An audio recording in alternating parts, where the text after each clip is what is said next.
Welcome to Y Nada Más, a Real Madrid podcast. All right. Hello, everybody, and welcome back to Y Nada Más, a Real Madrid podcast. I am your host, Eric Rivera, and, well, it's good to be back. It's been a while since I've been on the show, or I've done the show, really. We've been doing so many different things. There's been a lot of stuff going on, obviously, after the season was over. This is actually, if you're listening to me right now, if you're listening to this podcast, this is actually the first time that we're recording the podcast, in the sense that we're putting it, recording as in video recording. So if you're listening to me right now and you want to also, or you want to see it in video and you want to see my face or whatever, and you haven't seen me, do my shtick live in real time, check it out at on YouTube at youtube.com. I think it's Y Nada Más Podcast. Just look up Y Nada Más Podcast. That's where I the same name, Y Nada Más Podcast. Really, there's nothing on our YouTube channel except for this episode and then the intro video that I created, which has been flagged for copyright, obviously, because it uses a couple of La Liga stuff. So I don't know if you're really going to be able to see it there. I don't know. Well, I think I might have it as private right now. So this might be the only thing that you're going to be able to see on the YouTube channel. But the idea is to keep, now that we're moving into season 2 of the podcast, essentially the idea is to continue to do video podcast versions of the podcast. I'm going to see how easy it is to kind of do all of this stuff. Believe it or not, starting a podcast and doing a podcast like I did, when I started this thing, pretty much last season, at the beginning of last season. So it was September of 2020. The funny thing is, I had a couple of different people with me, on board with me, and helping me out with things. And, as things happen, when things become a little bit more difficult, or they realize, there's actually a lot more work that goes into it, you have people that start kind of dropping off the wayside. So I had a couple of people drop out the wayside. And really, it is myself that is producing the podcast now. A friend of mine who is a graphic designer helps me with everything that you guys see on the Instagram account, everything that you guys see when it comes to graphics. Although I do graphics as well, he helps me with that side, so I don't have to do it. And, so we're taking on more people. I want, to have more writers for the blog. So my good friend Trombach, you guys have heard of him. Some of you guys that follow the Madridista Twitter probably know Trombach. He writes for the Goal Post. He writes for a couple of different places as well. And he is, of course, a big help with this podcast. He is somebody that I'm going to be including more in the podcast. He's all the way from India. He's all the way in Calcutta, does a lot of stuff out there with, the Madrid, with the Madrid faithful out in India and in his city. But besides that, I'm going to start including him more in the podcast. We got him a better mic. We got a couple of things working together in order to make it sound really good. So I'm going to bring him on more as this season, especially this season. You'll see more of interaction with him, and hopefully more interaction with other people that I want to bring on the podcast. Hopefully, I would like to bring in other Madridistas that we've, that you guys probably have spoken to or have tweeted, on football Twitter, some of the more active Madridistas and the people that I feel like I see eye to eye with. Because at the end of the day, guys, I am not a sports journalist. I am not like the guys at Managing Madrid who have, they're writing some spectacular stuff. I get a lot of my information from them. I get a lot of my information from those guys. Definitely listen to a lot of the podcasts of Managing Madrid. They're doing a great job there, but they are like in the nitty gritty. They are there. A lot of times they have access to a lot of things that we might not have access to. I'm in Miami. I think some of them are kind of all over. I even think they have some people based in Madrid. The Spanish football podcast, they're out there as well in Spain, being able to cover things a little bit more, more in depth and more face to face in Spain, whereas I can't do that all the way from here in the United States. My goal is, though, this year is to hopefully, now that COVID is sort of I wouldn't say it's gone, but we're starting to see things sort of calm down and things move back to normal. They opened flights back up to go to Spain for the United States. My goal this year is to definitely head out to Spain and definitely catch a game and cover some things when I'm out there. So that's going to be my goal this year. But the goal is also to grow the podcast and definitely grow everything that's going on with, especially with our YouTube channel, and be a little bit more, I wouldn't say transparent because we're transparent, but I'm saying like, you'll have more access to video stuff, Facebook lives, Instagram lives. Trambach and I are going to try to do some more of that stuff occasionally. I'll try to throw up a video here and there.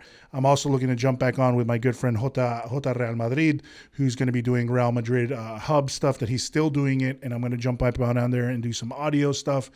Hopefully if we work things out, but there's a lot of great things coming. So really, I kind of took a break, so to get back into the podcast, I kind of took a break, and this one's going to be a short one because it's kind of a midweek thing. So, to kind of let you guys know my story, if you are just joining the podcast, but, I started this whole thing during COVID. I've been a long time Real Madrid fan. My background obviously is boxing and Muay Thai. I've done, I did that for many years. Where I was, fighting in the ring, coaching fighters, things like that. And then, COVID sort of changed everything where I was kind of stuck at home, working from home, working in the office, my home office, created a studio, which you see back here with all the Real Madrid stuff. And I've always been a Real Madrid fan. So I kind of decided, hey, I already had a podcast a lot about Muay Thai and things like that. But, since COVID sort of slowed everything down, I jumped in and decided I wanted to do this podcast that you're listening to right now. So if you're joining us now, this is the second season of the podcast. Obviously, the games don't start. We got the first, we actually got the calendar for La Liga season today. Today is Wednesday, June 30th. We got the lineup. We got the calendar today. So we know that the first game of the season will be August 15th. We know that Real Madrid will be playing Alaves. We know that, definitely El Clásico is going to be, it's going to be very interesting this year. We're getting a lot of news today, just today, a lot of news, obviously, about Messi's contract with Barcelona is officially over. It has officially expired. However, there's a lot of culés that believe that he is going to somehow resign or that he's still going to be a part of Barcelona. He has not said anything else. Obviously, he's right now focused on Argentina and the Argentina squad in Copa America.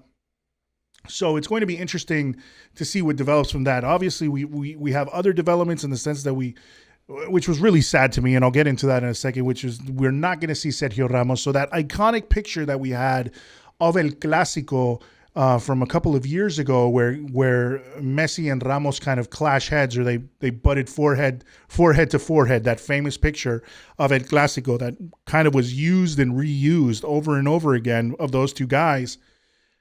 We can't use it anymore, essentially, because Ramos is gone, and we don't know if Messi's going to be there still at Barcelona.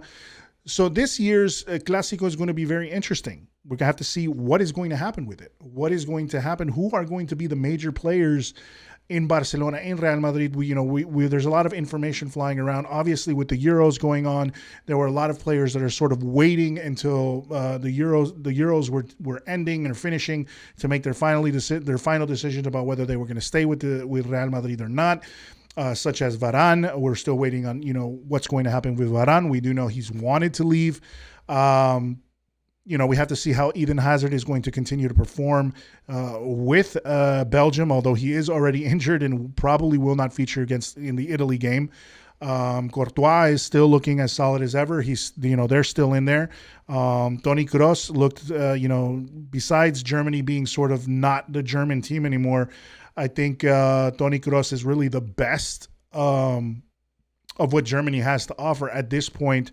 They have a lot of young guns in there that are very interesting. Kimmich, Goretzka. There's a lot of great players, but I think it's their football has become quite a bit. I feel like it's become stagnant in the last few years under Lowe. We really have to see what's going to happen with that team. But Toni Kroos potentially might not even be playing with Germany anymore, as he wants to focus playing with Real Madrid. Modric looked fantastic with Croatia, but as always, in a lot of ways, he is sort of the aging player of a golden generation of Croatia that no longer exists, and a lot of these younger players are coming to Croatia. So that's another thing.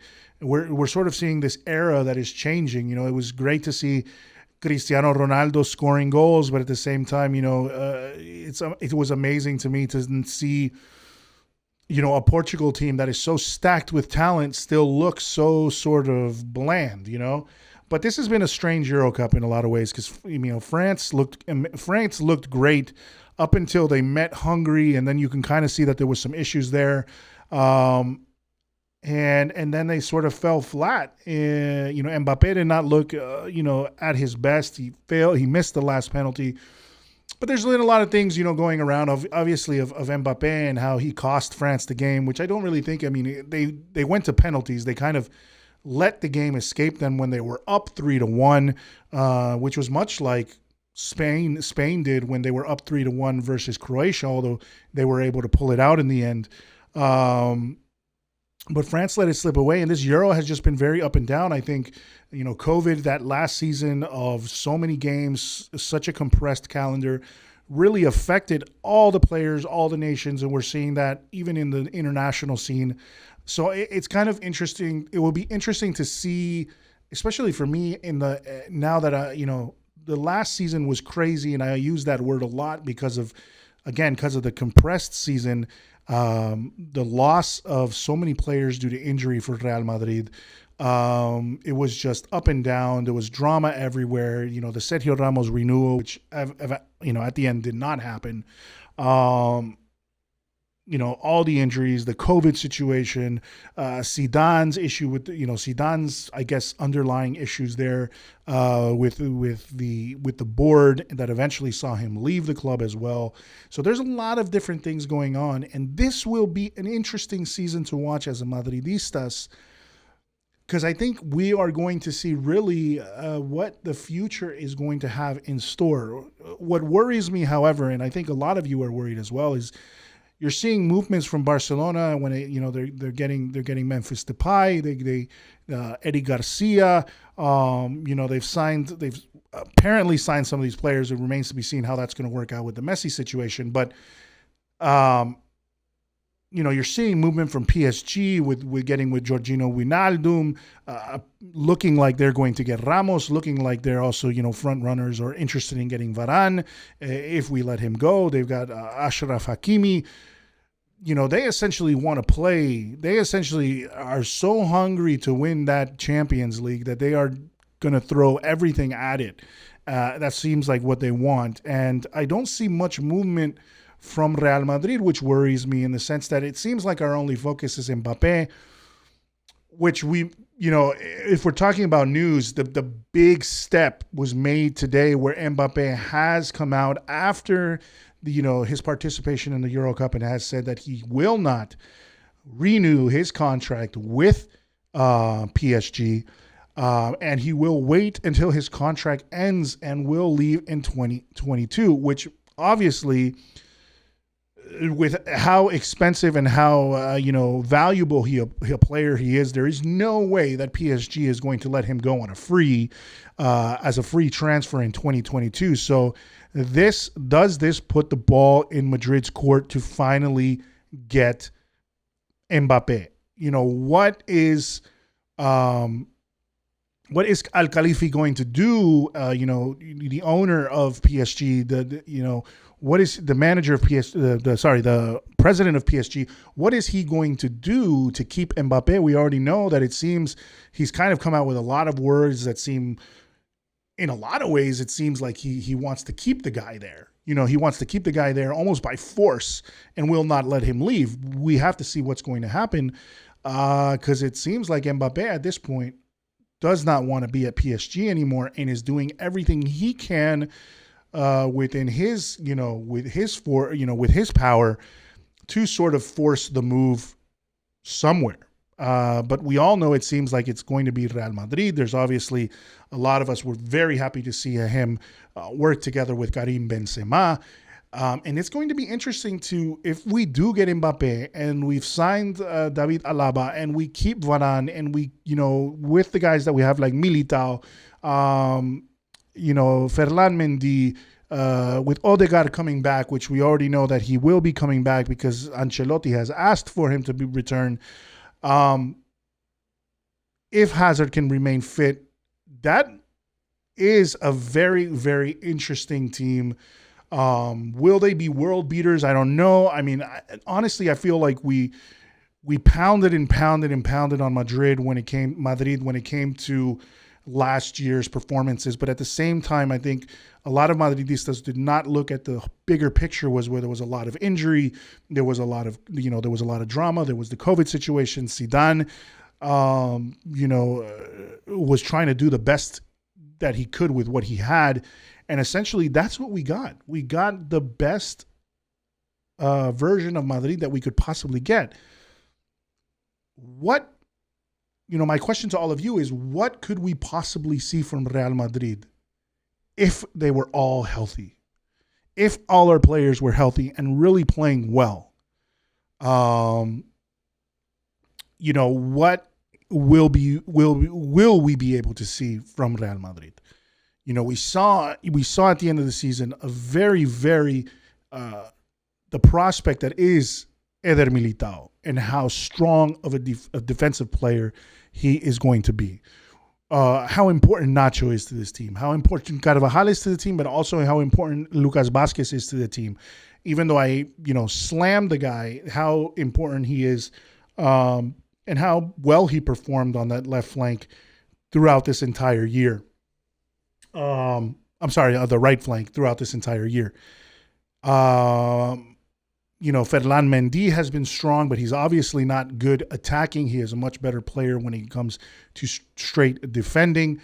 So our left wing side, Vinicius has not, paid the dividends that we thought he was going to pay, that we thought we were going to see from him. Will we see it this year? Will we see, if they give him another chance, will we see more of him, or will Eden Hazard start showing up? Those are a lot of the questions that need to be asked. If, Benzema has been absolutely phenomenal. He played phenomenally for France. There are just so many things to talk about that it's been, there's just so many things to talk about that I'm just kind of firing things off right now because of, I haven't done a podcast and I haven't spoken with you guys since the end of the season.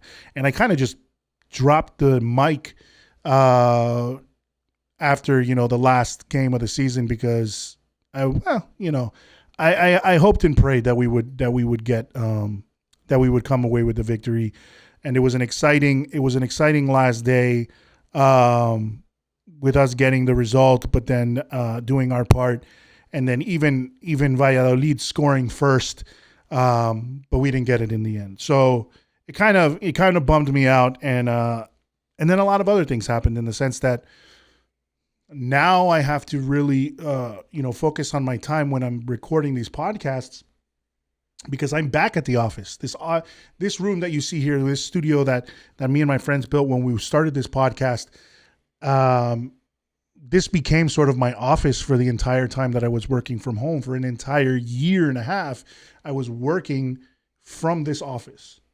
So it was really tough. It was really tough to just be in here almost in a cave day in and day out. Now I'm back, driving, commuting to the office where I work. And then, coming back and trying to interact on Twitter and trying to interact on Instagram and trying to interact everywhere in order to bring you guys the podcast. And my goal now is also, of course, to do the video side of things so you guys can also watch it on video. And that is very important to me because I think, that's where we're seeing that podcasting is going. Podcasting is going in that direction. In that direction when it comes, not only audio, but also video. So you guys can see that once again at the Y Nada Más podcast. But there's so many things going on. It's such an insane time right now for Madrid because we don't know what the team is going to look like. essentially, I would say we kind of know. We know that things are not going to change. We know that Marcelo isn't going anywhere. It remains to be seen what Isco is going to do, or what we're going to even get for Isco. But it will be interesting to see. I mean, essentially, I do think after the news today, will Mbappe come to Real Madrid? The chances are looking higher and higher. But La Liga as a whole is going to be extremely different next year. If Messi doesn't renew, we know that Sergio Ramos is gone. He's not here anymore at Madrid. It is going to be a very interesting, and for me, once again, one of the things I say always, that I said last time when I was doing the podcast, that I've said on many, many occasions doing this podcast, is it's really good to do a Real Madrid podcast right now, especially this time has been perfect because it is really a revolution of sorts. It is really a changing of the guard. It is really a new look to Madrid that we don't know what it's going to be. It's been a lot of drama, and drama obviously does well for podcasts, because where would the drama be if Madrid, in the years when we had CR7 and Gareth Bale, the three, La BBC, where would we actually have any excitement, if we were just used to winning every single game? The only thing that coincided with, the greatness of La BBC was the fact that we also had a very, very tough Barcelona at the same time challenging for the title. But, that was in La Liga. But when it came to the Champions League, we were absolute monsters in the Champions League. So, while, yes, it's great to win, and it may, winning is great and we all want to win. If we're winning consistently, I don't think there's a lot of drama. Now, do I want us to lose consistently? No, because I don't want to do a podcast, as Trombach would say, where I'm just angry all the time, because I really freak out when the podcast is not, I really freak out when we're not winning, so, and I really get angry when we lose, and it kind of ruins my whole day.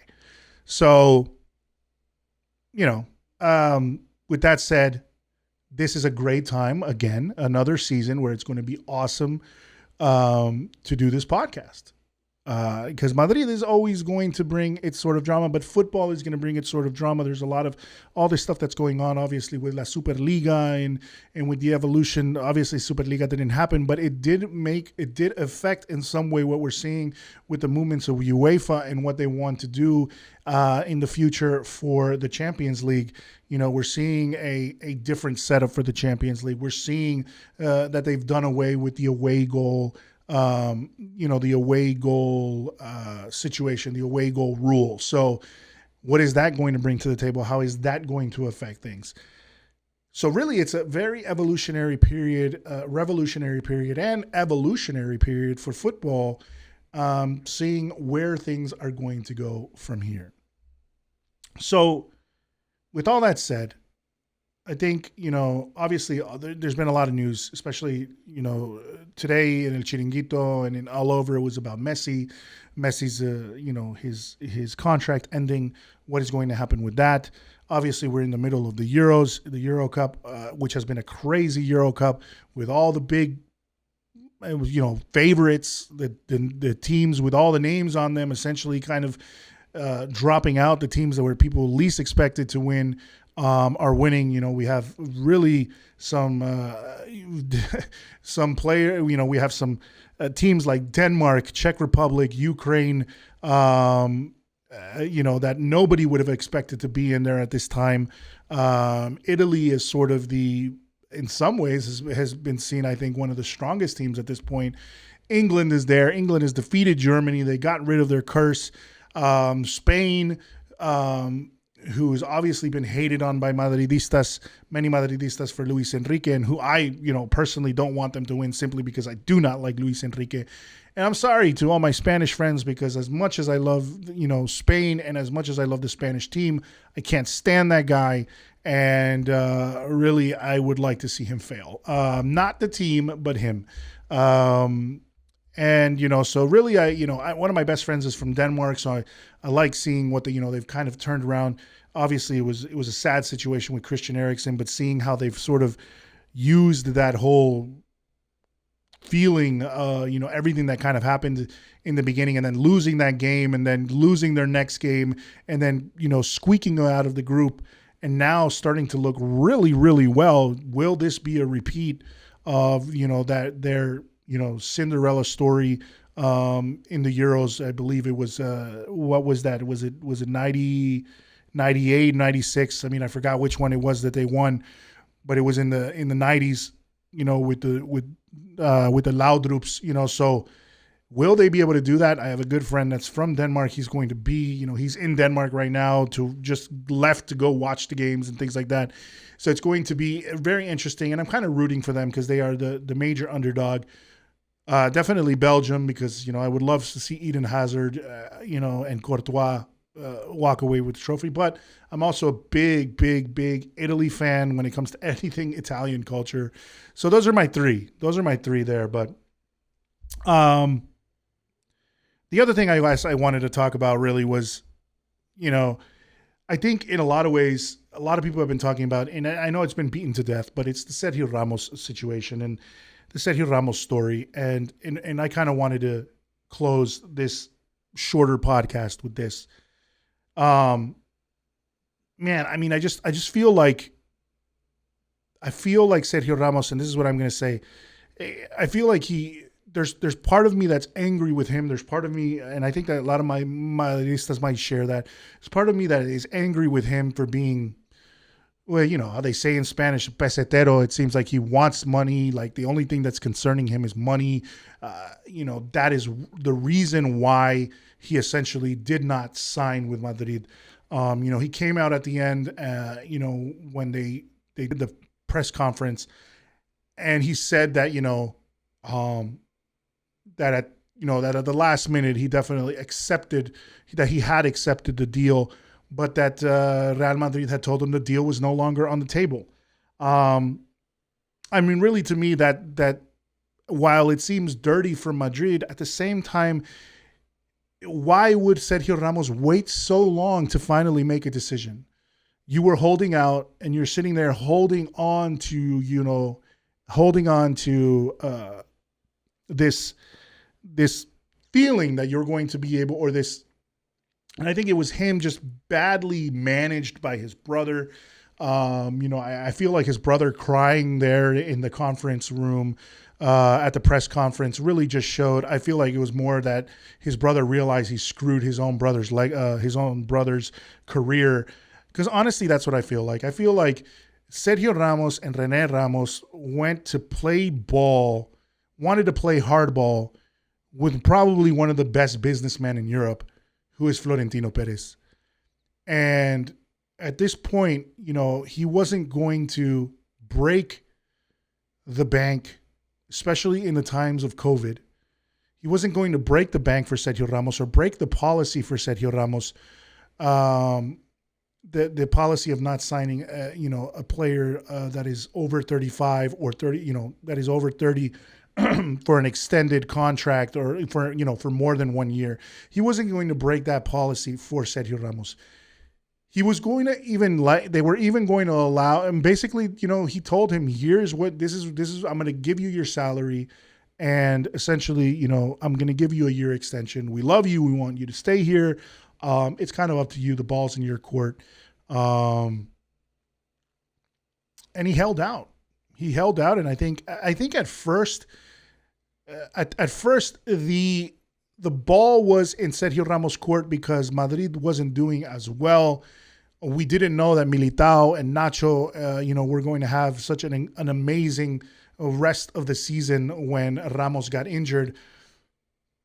But when Ramos got injured and these guys performed really well, I think they were somewhat banking. Ramos may have arrogantly banked on the thought that if these guys did not perform well, if Madrid did not perform well, everyone was going to say, this is what happens when you don't have Sergio Ramos. And that's not what happened. I would say we obviously always are going to miss somebody like Sergio Ramos, who is without a doubt one of the best center backs that has ever played the game, but and currently could be probably is one of the best center backs in Europe. But you know, the time that Eder Militao did not have time, the time that Eder Militao was not given to shine, he took advantage of it. You know, we always talk about these young players, especially in teams like Real Madrid, when they get these chances to shine, they really have to do it very quickly because teams like Real Madrid are not going to give you many chances. Well, Militao took that by the scruff of the neck and definitely showed everyone how incredible of a player, how incredible of a center back he is and can be and possibly will be for Real Madrid. And he's doing it now as well, showcasing that skill not only for Real Madrid, but he's done so for Brazil in the Copa America. He continues to show the world that and in a lot of ways, it's beneficial to us is that we are going to have this guy for us. And then we also are bringing in another very, very good center back. Is coming from a team like Bayern Munich, which is David Alaba, which I don't know why people seem to not be happy with him. He's an incredible player that is so incredibly versatile. He's still young. He's still 28 years old. He's been tested, at the highest levels in the sense of playing in the Champions League, playing in Bayern Munich, has been a starter for that team, which is not a team that takes, starting people lightly. So obviously, this is, these guys have showed us somewhat the future. So a lot of things, in a lot of ways, Sergio Ramos, going back to him, he was expecting that he was expecting Real Madrid was going to really miss him. And that Florentino maybe would have come crawling to him and say, I'll give you the 2 years, whatever it is you want, you can have it. But that didn't happen. And he kept holding out and holding out and holding out. Doesn't seem like he was getting offers from somewhere else. We've already seen what he wants. I believe it's something like 12 million euros is what he wants to sign him. So we have to see what's going to happen. Who's going to go after him? I mean, it looks like it might be PSG. He can go freely, but he held out and he didn't sign the contract until the end. And when it finally decided to sign the contract, Florentino was like, well, that offer expired, man. And so it left a lot of questions to for me, that I am a big Sergio Ramos fan. Absolutely love the guy, and I'm totally gutted that he's gone. And I'll go to that in a second. But I'm gutted because of the fact that also it seems like, he did put money over essentially leaving Real Madrid with an incredible legacy. And I've said it time and time again about going to another team where you're no longer going to be the guy that everyone's going to look at and be like, this is the captain, this is the man, this is the guy, he had a family at Madrid. He had I'm guarantee you everybody in Valdebebas knew Sergio Ramos, knew him closely, felt like basically he was part of the family. I mean, he'd been at the club for 16 years. And that's essentially why I feel more gutted. And I would say I'm more gutted about this, about Sergio Ramos leaving Real Madrid than I was when Cristiano left. Because remember, guys, I told you I became a Real Madrid fan back and it was about 96. Okay, Raúl was the first player that I became. That was my god and still is in many ways my favorite Real Madrid player. Second, I would say Luka Modric takes it away from everyone, but of course Cristiano Ronaldo, Zidane, but Sergio Ramos, has been for 16 years in the club. So for a lot of you younger guys that have got into Real Madrid at a younger age, let's say if I was just talking to my cousin who's visiting here from Colombia, and he's 18 years old, he asked me, how long had Sergio Ramos been at the club? I said 16 years. I mean, that's essentially how long I've been alive. So for a lot of younger Madridistas, Sergio Ramos has always been a part of Madrid. He has always been synonymous with Madrid. He has always been a face that was recognized as part of Madrid. And even me, that I'm 38 years old, that is half of my life that Sergio Ramos has been a part of Real Madrid. You can essentially say some of my most formative years of watching football, where I got most excited about being a Madridista, were with Sergio Ramos. So seeing him leave, essentially, look, you have in back of me, that poster that's in the back is Sergio Ramos. It's right there. You could see that's my, the only black jersey that I have, Real Madrid black jersey that I have is Sergio Ramos. And I have, like I said, the poster, and then I have his profile. It's like the kind of a painting of the profile of his face right there as well. He is one of my favorite players and has been for such a long time. And who is going to forget, essentially, the things that he did for us, the insane, the insane plays. And of course, there is no play bigger. There is no play that's bigger than the header for La Décima. There is no big play bigger than that. And I can't play it here on video, but for you guys that are listening to audio, and I'll play it here, this is just amazing. I'll play it in both English and in Spanish. I can't play the video, obviously, because I'll get tagged. But this is just one of the most amazing moments that I ever had as a Madridista. Do you guys remember where you were when you saw this? Do you remember how hard you screamed when that ball went in against Atletico? Modric takes. It's a header from Sergio Ramos.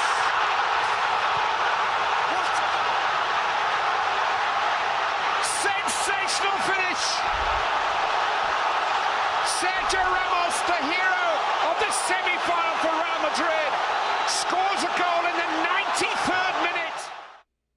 Ni base para el Atlético y muy cara está vendiendo la derrota en este tramo final en Madrid, pero estamos en el 47, aún no hemos llegado al 48. El remate, ¡gol! Gol de Ramos. Ha marcado Ramos el gol del empate en el último suspiro. Ha marcado Ramos. Ha marcado Sergio Ramos el gol del empate. Estalla el Madrid. So and that's one of many, but that was probably, for many Madridistas, one of the most important goals that Sergio Ramos had ever scored. And where so many people remember where they were when that goal was scored. I was sitting on my couch in my old house, and I remember just screaming at the top of my lungs and kind of getting red in the face, almost like ready to choke, at how hard I was screaming for that goal, that I just could not believe that had happened. So yeah, I'm just like, it's incredibly sad to me that he's gone. And essentially too, I just started watching the Amazon series, the second part of it, which is the first one was El Corazón de Sergio Ramos, and the second one, La Leyenda de Sergio Ramos. And it's just so sad to see him, to think that he's going to be gone, to think that he's no longer going to be part of this team is absolutely just brutal to me. I think I was writing to somebody the other day on Twitter. I think the only player, I've never shed tears for any player, but the only player I think, I got close to it with Sergio Ramos, and I think I'm close to it with Sergio because it's just such I love what he's done, what he is for the club. He's just like one of those defenders that was a mean bastard, but he was our mean bastard. A lot of people talk about the red cards and how rough he is and how dirty he could be, but at the same time, a lot of pundits have also talked about how you want that guy on your team. And now he was our guy. And now he's going to be a part, I just can't, of some other team. And I just can't imagine him being with some other team. It just bothers me to think that. And if it's PSG, I mean, not that I don't hate PSG. I mean, I think PSG is just one of those clubs that, it's one of those money clubs. So it's like one of those that are hated because they just kind of came out of like, you know, really nowhere in a way that they weren't really a world recognized club for much, for very long. And then suddenly now they are, you know, they are, you know, one of the biggest clubs in the world. But to see him with PSG, you know, after everything he's done for Madrid is going to be incredibly painful, you know. But in a lot of ways, he did it to himself, you know, and that's kind of what makes it more sad. And it's gonna, like I said, it's gonna be rough seeing him. But at the same time, at the end of the day, as much as part of me is angry at him, part of me also just kind of feels sorry that I think he made the bad decision. He made a bad call. His management just how would you say, lo gestionaron mal. They managed him incorrectly. They tried to play hardball with Florentino Perez. Man, you don't play hardball with Florentino. You know, and that's not saying that I agree with everything that Florentino does, but in this occasion, I can see where it's going. You know, he's a 35-year-old player. Yes, he's legendary, but it didn't take a lot. To me, it doesn't. I don't kind of understand some of these players that are making millions of dollars, millions of euros, and especially during the pandemic, to not budge on the fact that, hey, man, we can't sign you for 2 years. Because you're 35 years old, man.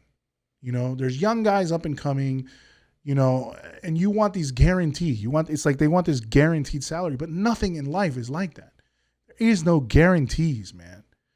You know, it's very rare that you're going to get that. And I think he wanted it because of the legacy. And some people can say, yes, it was owed to him, but we always kind of say there's this kind of two different mindsets. It's like, yeah, he's done so much for us. But then there's also that mindset in the world, which is like, nobody owes you anything, you know? And you know, why could Luka Modric, why could Karim Benzema, why were they just, you know, quietly, without any problems whatsoever, why do they accept, you know, a reduction in salary and whatever it was that Florentino wanted, you know, whatever he was going to pay them? Why do they accept the contract? And the guy that is the icon of Madrid, the guy that is the captain, can't do it. So that's where it hurts. But at the same time, as much as I'm criticizing him there, none of this stuff that happened during his renewal, for me, is ever going to stain the legacy of Sergio Ramos at Real Madrid. I think he is one of the greatest players to ever play on this team, at least, you know, defenders, but also just not because as a player, but as an icon of the team of Real Madrid. Sergio Ramos was just incredible for us, and it's going to be very strange to see him in other colors, but it's also going to be strange to watch games from now on with a back line where Sergio Ramos is no longer a part of it.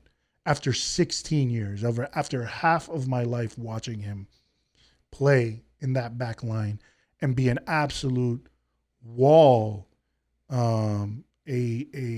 basically a stalwart for this team, it's going to be tough. So with that said, guys, you know, that's sort of the end of the podcast here. But we got the town. I just wanted to say, you know, thank you guys for following us during this season that passed. We are getting ready. We are gearing up for season 2 of the podcast. I would just say the 2021-2022 season of the podcast. So remember, guys, you can follow us at inadamas.net is our website. You can see all of the episodes there, old episodes. You can see all of the articles that my good friend Trambach has written. I would love to have more writers. If you guys are interested in writing for us, if you are interested on possibly, you know, jumping on the podcast, any of you guys that are, you know, bloggers, you know, sports journalists, wannabes, I guess, some of you that are out there, and not wannabes in a bad way, that are trying to come up in that world. I would love to have you on. Like if I feel like you got, some of you guys on football Twitter do a tremendous job with Madrid. So would love to have some of you on in the near future. But, if you want to write for us, man, check us out at info@inadamas.net. Drop us a line there. Drop us an email there. Tell us that you want to write for us, and, we'll see what we can do. Trombach has been writing for me, but he needs some help, too. He needs some backup, too. I definitely need some help occasionally if I am not here. If I'm not here to run the show, it's very, very, things don't get done. So